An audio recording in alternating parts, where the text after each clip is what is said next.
Here we have a new 2023 GMC Yukon XL. This one is an SLE trim, and it comes in sterling metallic on jet black cloth interior. And our powertrain consists of a 5.3-liter naturally aspirated V8 engine, made into a 10-speed automatic transmission. And fun fact about this one is you can hold up to 9 passengers in this Yukon XL. Coming around the front end here, we do get LED headlamps and LED fog lights. And the lights don't flash like that on the daytime running lights, that's how my camera's picking it up. But pretty nice styling here. Don't see any black plastic except right here. Even this is gloss black. Well, this is black plastic here, but still, really nice look for the base model Yukon XL. And the sterling metallic just looks really good in the sun. Down here we have 18-inch aluminum wheels. Love that finish. We have the running boards here, passive keyless entry on all 4 doors, and then we have one-touch automatic up and down windows for the front, and then regular power windows for the back. Power door lock controls are here, rear window lock, and then power mirror controls here. Pretty good storage in the door pocket, bottle holder here. And over here we have an electronic parking brake. Press that to engage, hit the brake, press down to disengage. Auto stop toggle there, parking sensors, lane keep assist with lane departure. And then we have our 4-wheel drive controls there. And then our drive modes here, we get 4 of those: off-road, tow haul, normal, and sport. And then headlamp controls here. And then this one has the max trailering package, so part of that is that trailer brake controller. Gonna pop the hood for later. And then over here we have our power driver seat with power lumbar support. But I have the seat up front adjusted for someone of my size, being 6'3" with longer legs, so let's go ahead and check out the room behind it. So pretty decent room. I could probably lean the seat back as well, but legs are just barely touching the back there. Actually, I don't even know, they're not touching, but it's about a millimeter between my kneecaps and the back of the seat. But I love that we have seat back pockets on both sides. And then with that third passenger seat up front, the automatic AC controls are down there. So bear with me. We have a 3-prong household plug-in here. Fan speed, we can control that there. We can turn it all the way off as well. We can toggle our auto mode there, and then what direction we want the fans blowing, temperature here, and then 2 USB-C charge ports down there. And then tons of storage, of course. Even this middle seat folds down, little phone pocket storage, and then cup holders there. We do get premium dome lights back here, and then hideaway hooks, so we can hold probably 2 or 3 hangers right there. Let's make our way to the back. Now here we have our fuel filler. And then coming around the back end, we do have LED tail lights. And with this being an SLE, we have the manual liftgate, but tons of space behind the 3rd row seat still. And then we even have storage pockets underneath that. And then another, I think that's a 120 volt 3-prong household plug-in. It might be 110. And then if you want even more space, you can just pull up here, and that'll fold flat. And then you just grab that strap and pull it back up. But we're about to make our way back there. And there's our spare underneath. Our exhaust on that back right side. But let's go ahead and check out the space behind the 2nd row. So we can actually hit this twice. That'll fold flat. And then we can just hop on back here.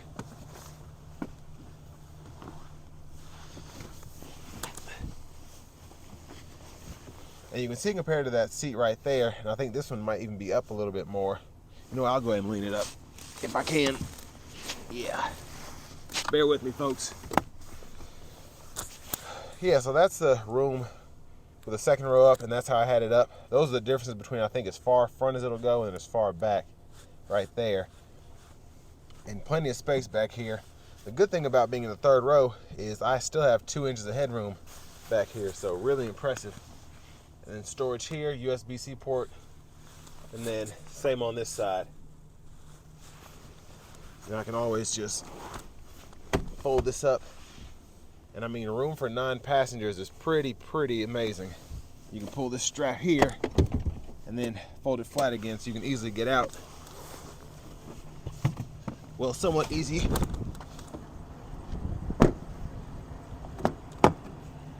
Oh, and I love this front passenger side, power with power lumbar as well. So really nice thing with these cloth seats, you get all that adjustability. Lockable glove compartment in here, pretty good size actually. And then let's take a look at this window sticker. And a huge shout out to Chevrolet Buick GMC of Murfreesboro for allowing me to review this today. But you can pause anywhere in the video to take a look at the features. Sticker's right at 67,640, and this one of course is 4-wheel drive. You have the 20s max trailering package. Let's go ahead and take a look inside the engine bay. Like I said, we do have that 5.3 liter naturally aspirated V8. It's mostly covered up here, but there it is.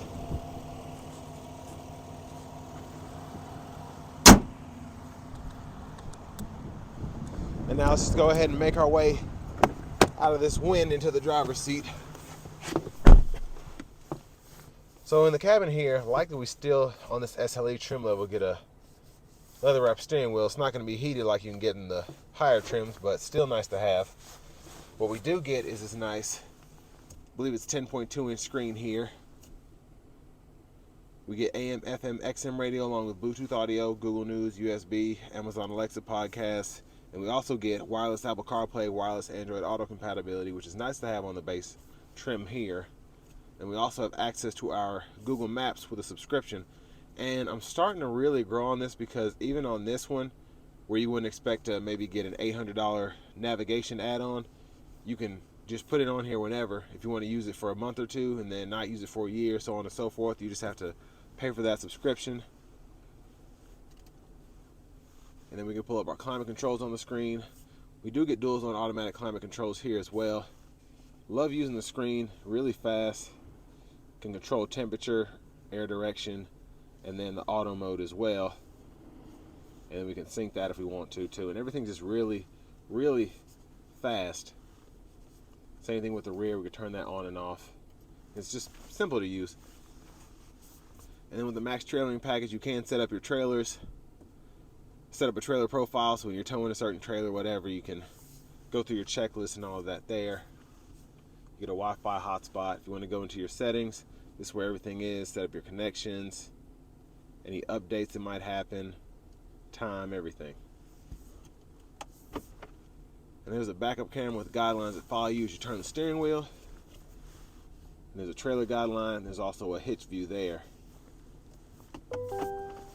Now for the shifter, this is a 10-speed, but the shifter is actually going to be all electronic. So press P for park, pull up here for reverse, press N for neutral, pull up here for drive, press L for the low gear, and you can manually shift there through all 10 gears if you want to. Hazards are here, front AC vents. We do get a volume knob and then a mute if you just tap that. And then you can also hold it and you'll go into that view there and then just hit it again to turn it back on. Like we have a home button, and you can use this to seek, back button, check mark here. That's kind of a tune knob. And then we have those actual buttons and knobs for the AC here, and you can turn your rear on and off there. And then toggle the rear climate, whatever.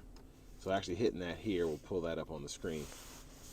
And then down here we have a USB-C, USB-A input, and then a 12 volt. And then with this one having the third seat in the middle, cup holders, little storage pocket here, decent sized cubby space. Of course, it's not going to be as big as with the captain chairs, but you can't do this with those captain's chairs, and you can just have your third middle seat here. And like I said, that'll give you room for up to 9 passengers, which is crazy. And dome lights here. Over here we have our cruise controls, forward collision alert gap adjust here, and then voice recognition. That's a mute button, also a Bluetooth button. And you can use this to scroll through your gauge cluster. You see that in the background there. And that's my favorite view here. And then behind the steering wheel on the left side, we have our radio station presets or trackless controls there. And then on this side, we have our volume. Of course, that all digital display that came in 2022, still have that here. Push button start. And finally, here's our key fob with remote start. I forgot to show that little storage cubby in there. But next, let's go ahead and take this 2023 Yukon XL SLE out on the road for a quick test drive. So behind the wheel of the Yukon XL, as I've said in many other reviews of these vehicles as I've driven them, the 5.3 is plenty of power, but the 6.2 is just an animal. But for me, really like having this 5.3 liter V8, and then on top of that having the max trailering package and getting all of the features that just come standard with this Yukon XL. Super nice. And even though you don't have leather interior, heated cooled seats, adaptive cruise, you do get quite a bit of features for under 70,000, and you have a 9-passenger SUV, and it's still, especially in terms of the exterior, just as luxurious, almost just as luxurious as any other trim level. Now, of course, you get the signature Denali grille and a few other things with the Denali package, but in terms of this compared to an SLT, how it looks on the outside, pretty much identical. But I have the lane keep assist on now, and then I have the lane departure on too. And then we have the forward collision alert gap adjust.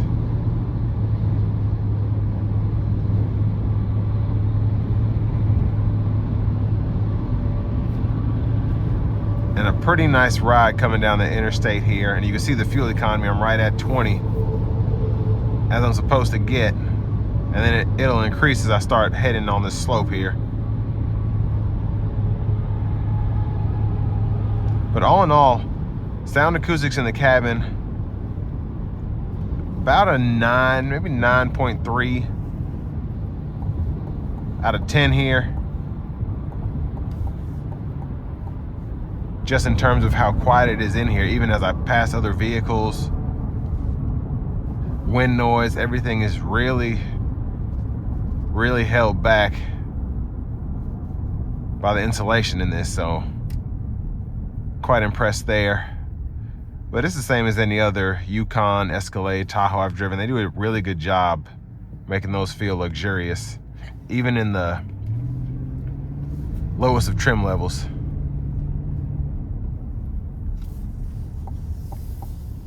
But I think the greatest thing about this Yukon XL in particular is being able to haul 9 passengers. I haven't seen one of these in a long time. It's one thing to have the second row bench seat, and of course the third row is gonna hold 3 people always with these kind of vehicles, but having the bench seat in the middle, I think it's become a lot easier because we have the electronic shifter actually up here next to the push button start, so you're able to not have to worry about having a floor shifter, and then you're still not suffering by putting a column shifter in where you wouldn't normally, because all of them have the shifters up here. So whether you have a 7-passenger SUV or a 9-passenger SUV in this kind of setup, shifter's always going to be in the same spot. But definitely a road trip king here, being able to haul 9 and then have all that space behind the third row as well.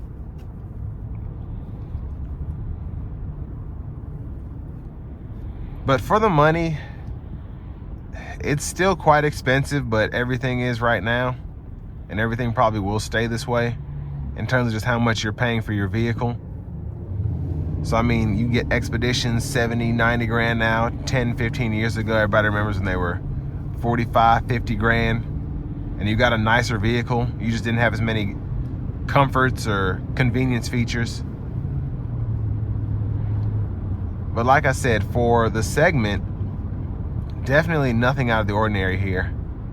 And I just realized I've been driving in sport mode this whole time. I'm gonna put it back into normal now. Of course, it's not gonna be that big of a difference, especially when I'm not putting my foot down. But in sport mode, you put your foot into the pedal there, and you can get this up and going. think it's got like 355, 360 horsepower, somewhere around there. And then torque output's pretty close to that. But I absolutely love just how easy this is to drive. Like I said, you have the lane keep assist with lane departure, the 10.2-inch Google Assistant screen, you have the all-digital gauge cluster. Even in the cloth seat trim level, you feel like you're a king driving one of these. And honestly, everything else is so good in terms of the AC controls, just how nice everything feels, even with these cloth seats. If you need heated or cooled seats, that's one thing, but if you don't care, this is really not going to bother you because you have the same adjustability in the seats. You get that power lumbar support, power seat bottom, power seat back. And then you have the same tri-zone automatic climate controls. Even in this XL SLE, you're not suffering. So, still a pretty nice SUV. This will bring me to the end of my review of the new 2023 GMC Yukon XL SLE.